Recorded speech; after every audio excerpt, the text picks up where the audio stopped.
Yo les refs, yo tout le monde, c'est Gasp, comment ça va la famille? J'espère que vous allez bien, moi ça va bien, un peu plus posé que d'habitude, c'est une vidéo très importante que je fais là, un peu moins rigolote et tout que d'habitude, on va moins s'amuser, mais c'est nécessaire que je la fasse. J'essaye de repousser un peu le temps où je dois la faire de plus en plus en me disant encore un peu, t'inquiète j'ai le temps, mais au final il faut que je la fasse, c'est obligatoire. Vous verrez pourquoi dans la suite de la vidéo. Aujourd'hui les gars, on va parler de trucs très importants, mais avant que la vidéo commence, mettez un pouce bleu. Ça fait bizarre de demander ça dans une vidéo sérieuse, mais bref, vous savez ce que vous avez à faire de toute façon, les réseaux sociaux, tout ça, j'affiche tout et c'est parti. Dans cette vidéo les gars, il y aura peu de montage, il y aura pas d'effets et tout, parce que c'est pas une vidéo où on va faire la fête et tout. D'ailleurs les frérots, j'ajoute ça en montage, la vidéo est un peu construite en 3 phases. Il y a la phase 1 où je parle de mes débuts sur internet, sur YouTube, comment j'en suis arrivé à faire des vidéos YouTube. La phase 2 où je parle de mon parcours scolaire, parce que ça aura son importance pour la phase 3, qui est le dilemme auquel je me pose actuellement et qui justifie aussi le titre de la vidéo. Donc la vidéo est un peu longue, mais si vous voulez vraiment avoir tous les détails et tout, écoutez-la. De toute façon c'est une vidéo où il n'y aura pas trop de montage, pas trop d'effets, donc vous pouvez juste la mettre en fond pendant que vous jouez à la play et tout.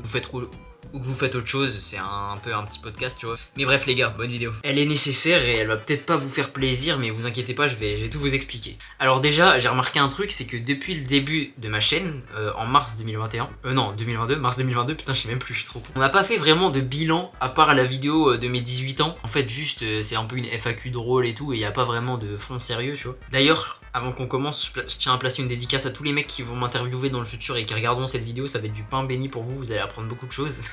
Donc Zach Nani, là, Zach en roue libre et tout, regarde bien frérot. je prévois.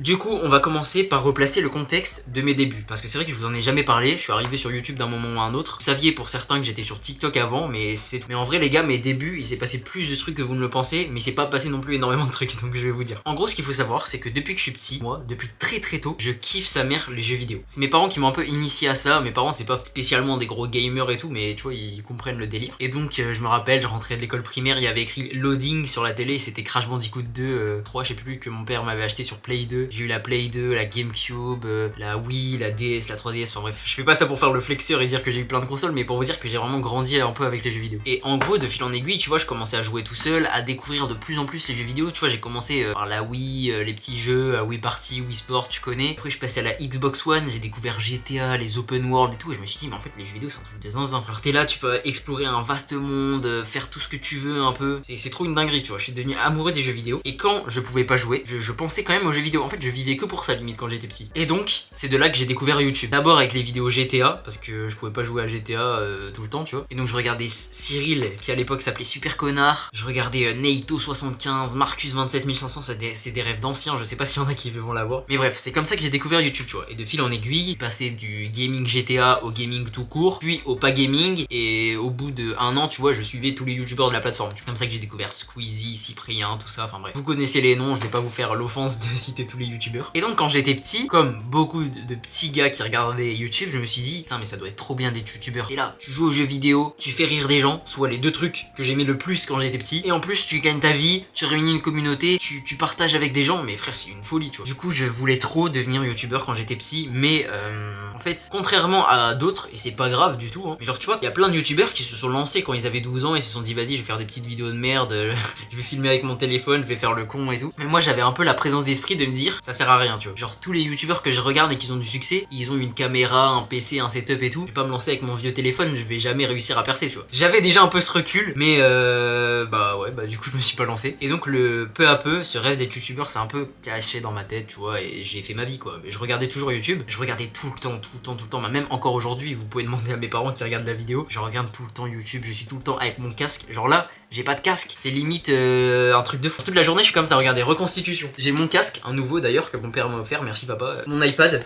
Je suis comme as et je regarde YouTube. Regardez, bah là je viens d'ouvrir mon iPad, je regardais quoi? The History of Wuhu Island. L'histoire de l'île Wuhu de Wii Sport Resort, tu vois, je le fake pas, c'était vraiment il y a 5 minutes avant de commencer la vidéo. Du coup, je suis matrixé par YouTube les gars et je regarde tout le temps pendant des années et des années et des années. Puis vient l'époque du confinement. Vous allez voir où je vais vous emmener. Pour l'instant, on dirait que juste je raconte ma vie, mais il y a une finalité à cette vidéo qui va peut-être vous plaire ou pas trop, mais à mon avis pas trop.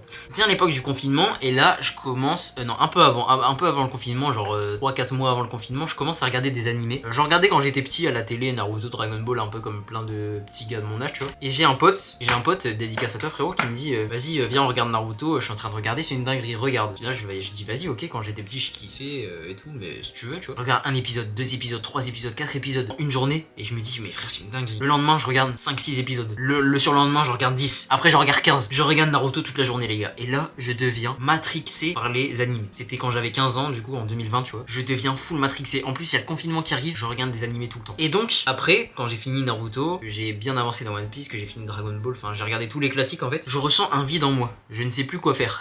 Et donc avec mon pote à un moment on est en appel sur Discord je crois ou je sais plus, pendant le confinement tu vois. Et on passe notre journée à s'envoyer des mèmes de un peu de merde sur Naruto tu vois, en mode quand tu nanana avec des refs Naruto et tout. Et de fil en aiguille on commence à vraiment s'envoyer beaucoup de trucs comme ça tu vois. Et là grosse exclu, ça vous le savez pas, je l'ai jamais dit en vidéo. Même sur TikTok et tout je l'ai jamais dit. Et à un moment on est comme ça en appel avec mon pote, on se dit c'est quand même pas mal hein, les comptes Insta Manga, ça s'appelle Insta Manga, les comptes sur Insta en rapport avec les mangas tu vois. Mon pote il dit ouais c'est pas mal et tout. D'ailleurs j'avais envie d'en faire un. Mon pote il dit ça. Et je dis mais gros tu sais que moi aussi. On se dit bah vas-y on en crée un deux. Et c'est de là qu'est né Sharinganime les gars, un compte Insta Manga. C'est la première activité en mode créatif que j'ai fait sur les réseaux sociaux. J'ai fait des trucs avant, hein. J'ai fait une boutique de resell de vêtements. Bon bref, je vais pas m'étaler mais j'ai fait plein de trucs sur internet avant mais ça avait rien à voir avec ça tu vois. Et donc on a créé ce qui s'appelait au début Sharinganime, puis au final il nous est arrivé une galère, un mec nous a arnaqué notre pseudo, j'ai jamais vu ça de ma vie. Le mec a dit, il avait genre 60 000 abonnés, il s'appelait Sharinganime-du-bas off et nous on s'appelait Sharinganime tout seul. Et le mec il nous a dit ouais viens on échange nos pseudos, moi je m'appelle Sharinganime et toi tu changes. Et comme j'ai 60 000 abonnés je t'ai fait une pub de fou et tout et tu vas voir tu vas percer. Il nous a dit ça à mon pote et moi tu vois. Au début on était en mode bizarre ton truc et tout, on aime bien notre pseudo. Au final on a dit bon allez vas-y ok, et le mec nous a jamais fait la pub et donc du coup on s'est fait niquer et on s'est renommé Rasenganime. Bon c'est un peu pareil mais bref. Et donc là vous pouvez trouver encore le compte, hein, il existe encore, on n'est plus du tout actif mais il existe encore. Il s'appelle Rasenganime avec 2 i je crois. C'est ça les gars regardez. Ouais mais pour vous c'est à l'envers. C'est Rasenganime avec 2 i. Et voilà tu vois on faisait des petits mèmes. Sasuke quand il repense à son niveau face à Itachi la première fois. On a commencé à avoir des petits abonnés, tu vois. Là, on en a 2500, mais on avait passé les 3000. 3000 en un an, en vrai, c'est bien, mais pas bien en même temps. Il y a plein de gens qui aimeraient bien avoir 3000 abonnés en un an, mais pour nous, c'était un peu long, tu vois. Et donc voilà, on se l'a tué. Tous les jours, on était là au collège, au lycée. On se disait, vas-y, il faut qu'on trouve une idée de poste et tout. Avec mon pote, c'était vraiment hyper bien en plus. Et donc, on a fait ça pendant un an. Et en fait, notre truc de base qu'on s'était dit à un moment, c'était. Je me rappelle, c'était quand il y avait les vacances des croutons en Corse, tu vois. On s'était dit, putain, c'est une dinguerie et tout d'être youtubeur. Et genre, moi, du coup, c'est là qu'est un peu rené mon rêve d'être youtubeur, tu vois. Bah après il était toujours enfoui en moi, tu vois, mais à partir de là, et on s'était dit viens on essaye de percer sur Insta Manga, tu vois. Après on monte nos têtes, on face reveal parce qu'on montrait pas nos têtes, tu vois, et on se lance sur YouTube. On dit ouais vas-y bah maintenant on fait des vidéos YouTube, au début en rapport avec les animés et après on change peu à peu et on s'éloigne des animés, tu vois. J'étais en mode ouais dinguerie et tout, on appelait ça le plan œil de lune, ceux qui ont la rêve vous êtes des bons. Et donc c'était ça notre truc, du coup on charbonnait pour essayer d'être youtubeur et au final ça marchait pas, tu vois. On arrivait à 3000 abonnés en un an, on se disait à ce rythme là, parce que nous on s'était dit faut qu'on le fasse quand on a genre 20 000, 30 000 abonnés, un truc comme ça, tu vois, qu'on a une petite communauté. Frère, c'était tellement long, vraiment. Et donc après, c'est de là qu'on a trouvé une autre alternative, c'est de faire pareil, mais en se lançant sur TikTok. Et donc on a commencé à créer un compte TikTok à deux. Le compte a duré 3 jours et en fait on habitait hyper loin. Le truc c'est que en gros mon lycée est là, moi j'habite à 20 minutes au sud du lycée et mon pote à 20 minutes au nord. Donc ça fait qu'on a 40 minutes de route pour se voir et faire des vidéos toutes les semaines et tout sur TikTok et tout, c'était impossible. Du coup on a arrêté. Moi j'ai décidé de me lancer sur TikTok en solo, toujours avec ce rêve percer et d'ensuite me lancer sur YouTube. Et donc c'est de là que je me suis lancé sur TikTok. Déjà là je vous expliquais mes débuts, c'est un truc que vous saviez pas, donc petite exclu, première fois que je le dis en vidéo. Et voilà comment je me suis lancé sur TikTok, peu à peu. Au début je fais des vidéos, je fais genre 20 vues, 30 vues, 100 vues, je me dis ok dinguerie et tout. À un moment je me lève un matin, c'était une vidéo, un Freeze Corleone va à l'infirmerie, je crois c'est ça, vous pouvez aller voir sur mon TikTok. Et là la vidéo elle fait 2500 vues. Je me lève un matin, j'ai 2500 vues. Dinguerie de fou, je l'ai dit à mes parents ils savaient pas que je faisais du TikTok, ils savaient que je faisais des trucs animés et tout, mais ils savaient pas que je faisais du TikTok, donc je leur ai dit. Je l'ai dit à tous mes potes et tout, j'étais trop content. Et en fait j'ai eu une chance, que tu vois quand tu te lances sur les réseaux, tu peux un peu te faire vanner, tu vois. Genre au collège et tout, au lycée. En vrai moi je me suis jamais fait vanner, pourquoi? Parce que je suis parti, ça c'était en seconde, fin seconde j'avais genre 500 abonnés donc personne savait. Et quand je suis revenu à la rentrée en première, j'avais 100 000 abonnés. Donc personne pouvait me vanner parce que sur TikTok j'avais déjà percé. En fait j'ai percé pendant les vacances d'été et là les gars j'ai fait une percée fulgurante. Vraiment je prenais des 5000 abonnés par jour et tout, grosse dinguerie. C'était l'époque, le début des primaires, du gamer et tout pour ceux qui connaissent mes TikTok. C'est surtout les primaires à cette époque là. Et donc ouais les gars j'ai percé pendant les vacances, c'était une folie. J'ai commencé à la rentrée à faire des OP et tout, à gagner un peu d'argent et tout, j'étais comme un ouf. Et donc j'ai continué. Et j'ai essayé de faire beaucoup d'argent. J'avoue qu'à cette époque, ma motivation c'était l'argent. Pourquoi? Pour m'acheter ce setup que vous voyez là. Tout ça, quasiment, ça vient de la TikTok monnaie, les gars. Et donc c'est pour ça que je faisais des OP NordVPN, je faisais des OP de merde et tout, avec des trucs de retouche photo et tout. Parce que je voulais me faire de l'argent pour m'acheter un setup et ensuite me lancer sur YouTube. Et c'est ce que j'ai fait. Et après, vous connaissez la suite, YouTube, nan. Sauf qu'en fait, il y a un truc que j'ai raté, c'est que j'ai vu plusieurs personnes, par exemple Zakino, dédicace à toi. On n'a jamais parlé Zakino, mais c'est un mec que j'aime beaucoup et je lui ai jamais envoyé de DM, mais j'aurais peut-être dû lui demander comment il a fait. C'est que lui, il a été sur TikTok pareil. Bon, il avait plus d'abonnés que moi. Moi, j'avais 200 000, lui, il avait 1 million, un truc comme ça, tu vois. Donc il avait quand même plus d'abonnés que moi. Et il s'est lancé sur YouTube. Mais lui, il faisait des bails de 500 000 vues et tout. J'étais en mode, mes frères, moi, ça va faire pareil, tu vois. Peut-être pas 500 000 parce que j'ai pas 1 million sur TikTok, mais ça va faire au moins 50 000 vues, tu vois. Je me suis lancé, 2000 vues. Je me suis dit, ok, YouTube c'est un vrai délire, c'est pas pareil que TikTok. Et en fait, je sais pas comment. Il y en a certains qui font. Il y en a certains, ils passent de TikTok à YouTube et ils font full vue d'un coup. Et moi, ça a pas été mon cas. Personne n'a suivi sur TikTok, les gens s'en battaient les couilles. Bon, bref, pas grave. Moi, de toute façon, je voulais faire du YouTube, je fais du YouTube. Et à partir de là, une vidéo par semaine, tous les samedis 14h. Bref, vous connaissez la suite. Mes vidéos ont jamais vraiment percé. Mais en vrai, j'ai pas le seum parce que j'adore faire des vidéos. Premier degré, les gars, je kiffe faire des vidéos parce que je fais des jeux vidéo, je rigole avec les gens, je fais même des vidéos IRL, je rigole avec vous. J'ai une petite communauté, mine de rien, j'ai pas mal de gens qui parlent sur Insta et tout avec moi, qui me disent que c'est cool, qui me font des retours sur les vidéos, donc merci à vous les gars, merci beaucoup. Et je me dis que quand je relativise, 1 an sur YouTube, 1 an et demi, c'est pas grand chose. Des mecs, ça leur a pris 10 ans avant de percer sur YouTube, donc 1 an et demi, avoir déjà quelques personnes qui me suivent, qui me font des retours, réussir à faire des bonnes vidéos, parce que j'estime que mes vidéos sont pas trop mal, tu vois, c'est pas le meilleur contenu de YouTube, mais c'est ok, tu vois. Franchement, je suis fier de moi, et donc c'est carré. Maintenant les gars, on va entamer la phase 2 de la vidéo. Cette fois, je vais vous parler de mon parcours scolaire, et vous allez comprendre pourquoi, et ça va amener à la phase 3 qui est le dilemme auquel je vais me poser et qui va sûrement pas vous faire plaisir. En gros les gars, moi à l'école, j'ai commencé école primaire. En primaire, bah, j'avais toujours des hyper bonnes notes, mais en primaire en même temps c'est pas difficile d'avoir des bonnes notes, tu vois. Dans mes bulletins, moi c'était ABC, je sais qu'il y en a c'était des pastilles de couleurs, des trucs comme ça. Moi c'était A, B ou C. A, t'as tout bon, B, bof, et C, t'es nul, tu vois. Entre guillemets évidemment. Et moi j'avais tout le temps que des A, que des A, que des A, j'étais fort. Après, au collège, ça continuait. J'étais fort, premier de classe. On dirait que je me vante, mais c'est juste factuel les gars. J'étais premier de classe au collège tout le temps. J'ai eu mon brevet mention très bien. Je l'ai eu avec le Covid, donc j'ai un peu triché, mais j'ai eu 18,74 je crois. Enfin, je sais plus combien de points j'ai eu sur 400, ou je sais plus comment c'est le brevet, mais j'ai fait une transaction et j'avais 18,74 tu vois sur 20. Donc vraiment au collège, j'étais un giga crack. D'ailleurs, vous pouvez aller voir ma vidéo, je relis mes bulletins. Bon, elle est un peu datée, mais moi vous avez un peu plus un point de vue de moi, comment j'étais à l'école. Au lycée, tu vois, c'est là où j'ai commencé à faire les réseaux sociaux. Je vous ai dit, c'était fin seconde, TikTok et tout. Et en fait, j'avais toujours eu des bonnes notes sans travailler parce que j'étais un génie, quoi. C'est le mec qui se la raconte. Mais en vrai, juste j'avais des facilités. Et donc ouais, je travaillais pas trop. J'étais pas le genre de mec, je révisais, je faisais tous mes exercices et tout. Je les faisais parce qu'il fallait les faire, mais c'est tout. Et au lycée, je me suis dit, vas-y, ça va être pareil. Sauf que là, je suis passé peut-être de 17-18 de moyenne à 16. En seconde, 16, 15 et demi, 16. Je me suis dit, bon, ça va. Première, je suis passé plus à 15. Enfin, première, je me suis un peu repris en main. Je suis allé à 17, tu vois. Donc j'ai un peu grimpé en première. Et terminale, c'est cette année en fait. Donc c'est depuis la rentrée, donc 8 septembre quoi. Je faisais déjà des vidéos YouTube, j'ai commencé en première, tu vois. Et donc terminale, j'étais vraiment focus sur les vidéos. En plus, Parcoursup et tout, je savais pas trop ce que je voulais faire. Je savais que je voulais partir en école de commerce. Mais par quelle voie? J'avais plusieurs voies, tu vois. J'avais soit une école de commerce post-bac. Moi j'habite aux alentours de Lille, les gars. C'est vrai que j'ai jamais dit vers où j'habitais. J'habite pas loin de Lille, tu vois, dans le nord. Donc, école de commerce post-bac, il y a l'ISEG qui est pas loin. Je me disais, ouais, je peux peut-être aller faire ça. Sinon, il y a des trucs, ça s'appelle CUPGE, classe universitaire de préparation aux grandes écoles. Bon, là, je vous perds peut-être un peu, mais je vais vous expliquer. En gros, c'est un double cursus, mi-université, mi-préparation au concours des grandes écoles. Donc, en gros, 10 heures par semaine, tu fais des cours de préparation et le reste du temps, tu fais une licence de commerce. Donc, je me disais, ça, c'est pas mal parce que ça demande pas non plus un travail de fou malade, même s'il faut quand même beaucoup s'investir. Et ça me laissera peut-être un peu de temps pour les vidéos. Ça a l'air cool, tu peux avoir des places dans des très grandes écoles. Et je me suis dit, ça, c'est pas mal parce que, en fait, j'avais mis de côté l'ISEG parce que je me disais que je pouvais peut-être faire un peu mieux. Et surtout, à l'ISEG, il y a un problème. Dans cette école, bon, là, c'est des trucs très techniques, mais c'est que quand tu y vas, t'es obligé de rester 5 ans, sinon t'as pas de diplôme. Si au bout de 2 ans ça te saoule, tu veux changer, t'as rien. Donc je me disais, c'est pas ouf, tu vois. C'est mon avis, après, force à ceux qui y vont. J'ai des potes qui y sont allés et c'est pas encore la rentrée, donc je peux pas vous dire c'est kiff, mais ils ont l'air d'être contents. Et du coup, j'ai hésité avec ça, et je pensais que j'allais faire ça, tu vois, classe universitaire de prépa aux grandes écoles, à l'université catholique de Lille. C'était pas mal, tu vois.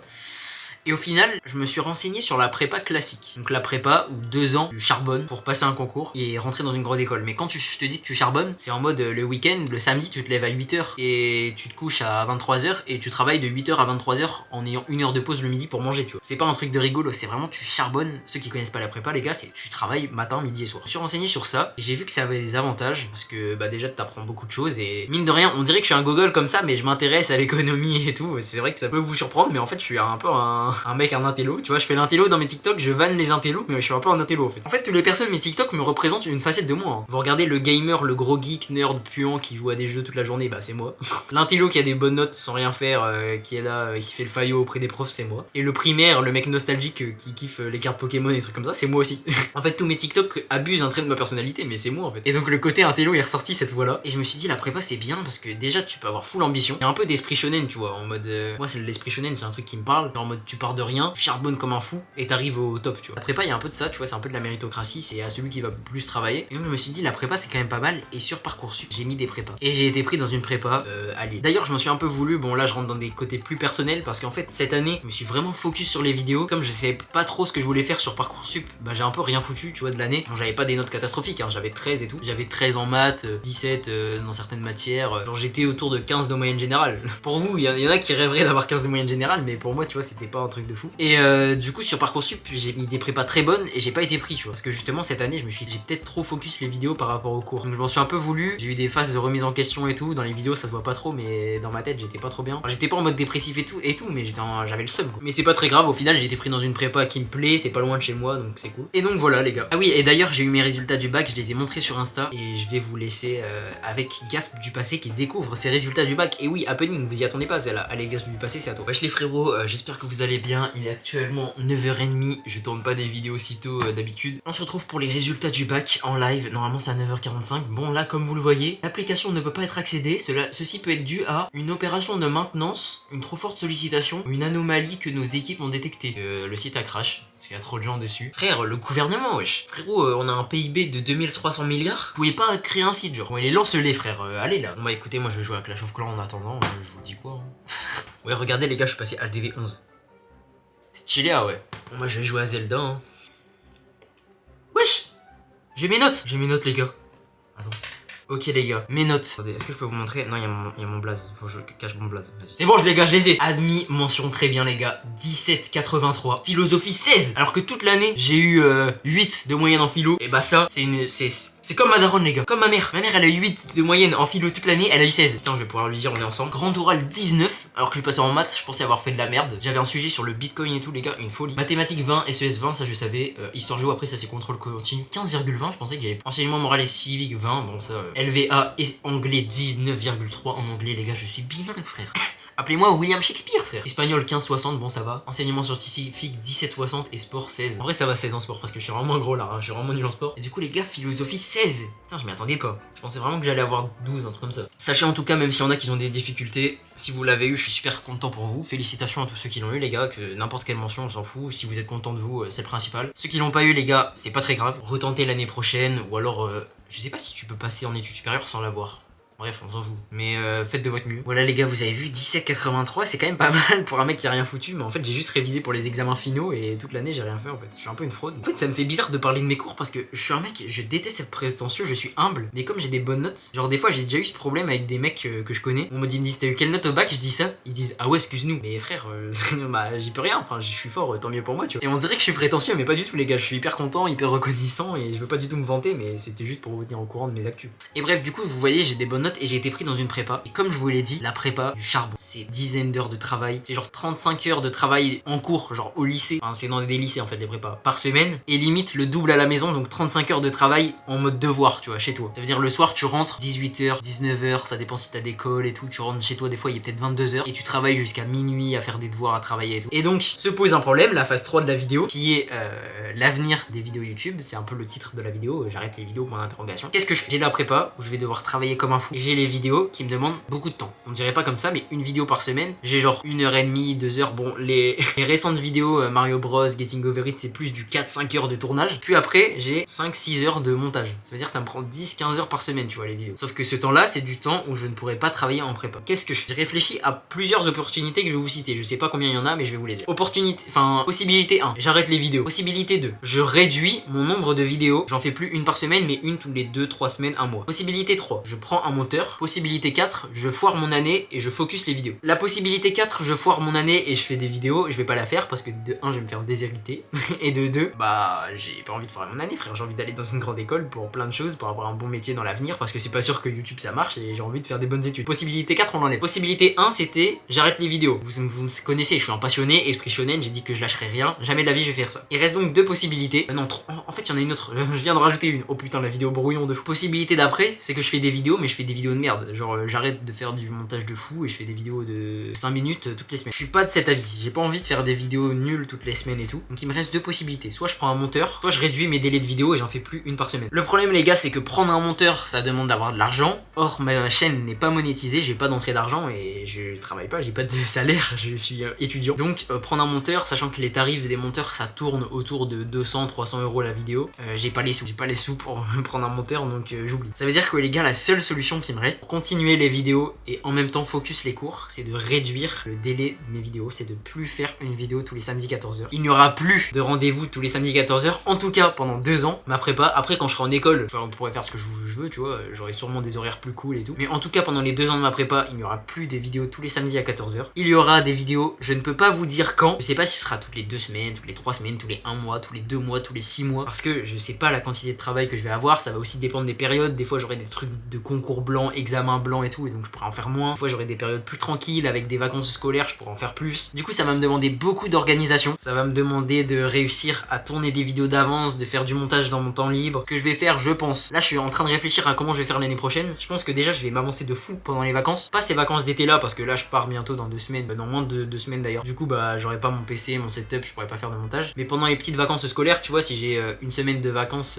à la Toussaint par exemple, bah pendant 3 jours je vais faire full travail de cours. Et pendant 3 jours je vais faire full YouTube, mais genre du matin au soir, et je vais préparer genre 5 vidéos d'avance. Essayer de m'organiser comme ça, peut-être me laisser une demi-journée par semaine où je fais des vidéos et tout. Mais du coup il y en aura moins les gars, je suis désolé. Je pourrais plus assumer le rythme une vidéo par semaine. Je pourrais pas vous dire comme je vous l'ai dit de rythme, est-ce que ce sera une toutes les 2 semaines, 3 semaines, j'en sais rien honnêtement. Ce sera peut-être une par semaine pendant certaines périodes où j'aurai rien à faire, ce qui m'étonne fortement. Mais en tout cas ce sera moins de une par semaine les gars. Et en vrai ça me fait chier parce que la régularité sur YouTube c'est un des trucs les plus importants pour l'algorithme et tout, mais j'ai pas trop le choix. Après d'un autre côté il y a des gens qui prouvent le contraire. Sur YouTube il y a des mecs qui sortent une vidéo tous les 2 mois et ils font des vues de fou parce que leurs vidéos sont ultra quali, des bails de The Great Review et tout, tu vois. Après j'ai pas la prétention de dire que je fais des vidéos de cette qualité, vraiment pas, mais c'est comme ça. Parce qu'en fait ça me saoule un peu d'un côté parce que je me disais, tu vois, quand j'étais en début d'année et que je pensais que j'allais pas faire de prépa classique, je me disais mais l'année prochaine j'aurai beaucoup plus de temps pour faire mes vidéos parce que mine de rien en école de commerce t'as un peu des horaires de Golemont, tu vois. Des fois tu fais du 8h 13h, des bails comme ça, tu vois. Des fois t'as pas cours pendant 2 jours.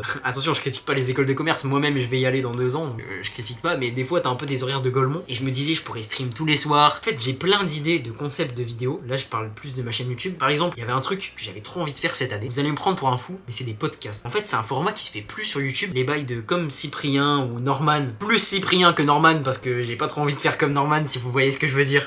Genre juste les vidéos face caméra où tu dis, je sais pas si vous avez remarqué mais il y a différents types de profs. Bah on aime bien caricaturer en disant ça, mais tu sais il y avait des vrais sketchs créatifs, le rire jaune, tout ça. À l'époque ça se fait plus ça. Et je me dis il y a peut-être un truc à faire dans ce concept là, de refaire des podcasts, et j'aurais trop aimé en faire. En plus ça se rapproche un peu de ce que je fais sur TikTok, tu sais, il y a un peu d'acting et tout. Donc je me disais j'ai trop envie de faire ça. J'ai pas eu le temps parce que ça demande de l'écriture, beaucoup de montage, de réfléchir à des blagues et tout, donc ça prend tellement de temps. J'avais aussi envie de faire un autre format, c'est du React, mais un peu à la manière des What the Cut d'Antoine Daniel ou du show jaune. Le rire jaune, tu vois, c'est en mode prendre 3 vidéos d'internet un peu gag et tout, et genre faire des blagues dessus, faire des petites mises en scène et tout. J'avais envie de faire ce format, j'ai pas eu le temps. D'un côté, ça j'ai envie de vous demander dans les commentaires, dites-moi dans les commentaires les gars, est-ce que vous voulez que je profite du fait d'avoir moins de temps, plus focus sur ces formats là, ou vous voulez que je continue comme maintenant mais un peu mieux? Parce que c'est vrai que moi je kiffe le gaming, mais je kiffe aussi les vidéos IRL. En fait ma chaîne n'a pas vraiment de ligne directrice, tu vois. C'est aussi un truc que j'ai remarqué en discutant avec un pote, dédicace à toi frérot, c'est que souvent quand tu débutes sur YouTube, soit tu fais du gaming, soit tu fais des vlogs, soit tu fais des trucs. Moi je fais tout, je fais des vlogs de voyage, je fais des vidéos challenge, ChatGPT contrôle ma vie, et je fais des vidéos ne pas mourir sur Mario Bros. C'est-à-dire au final qui peut suivre toutes mes vidéos? Faut que le mec soit exactement comme moi et kiffe exactement les mêmes trucs que moi, tu vois. Ma chaîne elle est en même temps tout public mais trop tout public, genre ça va vraiment n'importe où. tu vois. Et donc du coup je sais pas si je dois me focus sur le gaming, parce que le gaming c'est le truc, je vais pas dire c'est le truc que je préfère, mais c'est un des trucs qui me tient le plus à cœur, tu vois. Les vidéos que j'ai fait récemment sur Getting Over It, sur Mario Bros, d'ailleurs je vais peut-être reprendre Fortnite et faire l'ultime vidéo Fortnite où je fais top 1, dites-moi si ça vous chauffe dans les commentaires. Bah c'est des vidéos que je kiffe, j'ai trop kiffé les faire. Donc soit je fais ça, soit je fais plus des vidéos IRL en mode podcast, challenge et tout, mais ça prend pareil beaucoup de temps. Soit, bon là ça va clairement vous surprendre, mais je fais des vidéos très premier degré sur les jeux vidéo. En mode je fais des reviews de jeux, je fais des analyses, parce que on dirait pas comme ça, parce que tu sais je fais des vidéos sur des jeux de merde, genre sur Fortnite et tout, enfin je dis pas que c'est des jeux de merde, mais en mode à capter sur des petits jeux. Mais moi je kiffe les jeux vidéo, mais les vrais jeux, tu vois. Genre, en ce moment je suis en train de jouer à Final Fantasy XV sur PS5 que j'avais pas fait, je kiffe ma race. J'ai fini il y a 2 semaines God of War Ragnarok, je kiffe ma race. Je joue à des jeux très premier degré, je le monte pas en vidéo parce que c'est pas très drôle, tu vois. Et donc j'aimerais trop faire des reviews, des analyses, des trucs comme ça, tu vois. Récemment les gars, j'ai acheté d'occasion une DSi XL avec plein de jeux que j'ai acheté d'occasion, totalement en pure légalité. J'ai acheté mes jeux et je joue à des jeux de fou. Je joue à Ace Attorney, à Professor Layton et tout, et j'ai trop envie de faire des vidéos sur ces licences là, très premier degré, où j'analyse, je dis les points forts, les points faibles, ou alors je donne mon avis sur une console, ses points faibles, ses points forts, comme font un peu RM, Sakaru, des trucs comme ça. Mais je me dis ça a rien à voir avec ma chaîne, moi je fais plus de l'humour, du divertissement, genre ça change complètement, mais c'est un truc qui me chauffe aussi. Donc bref les gars, voilà un peu le bilan. Donc si on doit résumer, je surkiffe les vidéos YouTube, je suis un vrai passionné, mais d'un autre côté j'ai envie de me focus sur mes études, et donc je suis dans le dilemme de quoi faire avec ma chaîne. Je pense que du coup la solution qui va s'imposer, c'est de réduire le nombre de vidéos. Ça va commencer je pense à partir de dans quelques semaines les gars, parce que mine de rien la rentrée c'est bientôt, c'est dans 1 mois et demi. Là je pars en vacances dans 10 jours, ça veut dire que j'aurai pas forcément le temps de préparer beaucoup de vidéos d'avance en 10 jours. Donc d'ici quelques semaines je risque de fortement réduire ma dose de vidéos YouTube, mais d'un autre côté du coup ça me permettra d'avoir un peu plus de temps pour me focus sur la qualité et faire des meilleures vidéos. Donc on va dire que je privilégie la qualité à la quantité, mais c'est pas forcément voulu. Mais au moins j'ai une excuse. Bref les gars, en tout cas je tiens à vous remercier de cette aventure YouTube qu'on fait maintenant depuis 1 an et demi. Quand même pas mal à regarder les vidéos, c'est vrai que je dis que mes vidéos percent pas, mais elles font plusieurs centaines de vues, et plusieurs centaines de vues c'est plusieurs centaines de personnes qui regardent mes vidéos, et pour moi qui rêvais d'être youtubeur c'est déjà hyper bien. Je me dis qu'il y a plein de gens qui rêveraient d'avoir ça, mais bref, d'ailleurs on rôde tous 100K abonnés, j'aimerais bien avoir les 100K abonnés pour avoir le petit trophée là que je mettrai ici je pense, quelque part là, je sais pas, avoir le petit trophée dans le décor, ça ferait plaisir les gars, donc abonnez-vous. Merci de vos retours sur les vidéos sur Insta, même quand je mets des stories Insta en ce moment, je mets beaucoup de stories Insta, il y a beaucoup de gens qui répondent, sur Twitter vous êtes aussi actifs. En vrai merci les gars, merci pour cette aventure. Le petit Gasp de 10 ans qui jouait à GTA sur sa vieille Xbox et qui regardait Cyril super connard et qui se disait moi aussi j'ai envie de faire rigoler des gens en jouant aux jeux vidéo, bah il est épanoui au fond de lui, il est content et il pense que c'est que le début. Parce que oui les gars, c'est que le début. Je vous dis que j'ai des projets de fou dans la tête. Quand je vous dis que j'ai des projets de fou, des projets de tarés qui sont du jamais vu, mais en fait je peux pas les réaliser parce que j'ai pas la communauté, j'ai pas le budget et tout. Et les gars, si vous saviez ce qu'il y a dans les notes de mon téléphone, là je fais des petits foreshadowing, vous seriez surpris parce qu'il y a vraiment des dingueries. Et bref les gars, on lâche rien. Merci à tous de me suivre, merci à ma famille, mes potes. On dirait j'ai gagné un Oscar comment je parle, mais c'est l'occasion. Ma famille, mes potes, vous les abonnés de me suivre, vous êtes tous des bons, je vous aime tous. Et c'était Gasp, abonnez-vous, mettez la cloche, les réseaux sociaux, vidéo qui change de d'habitude, j'espère qu'au moins vous aurez appris des trucs et que ça vous aura intéressé. Il en va aussi de l'avenir de ma chaîne, mais bon, bref. Gros bisous les gars, merci d'avoir suivi, c'était Gasp, gros bisous.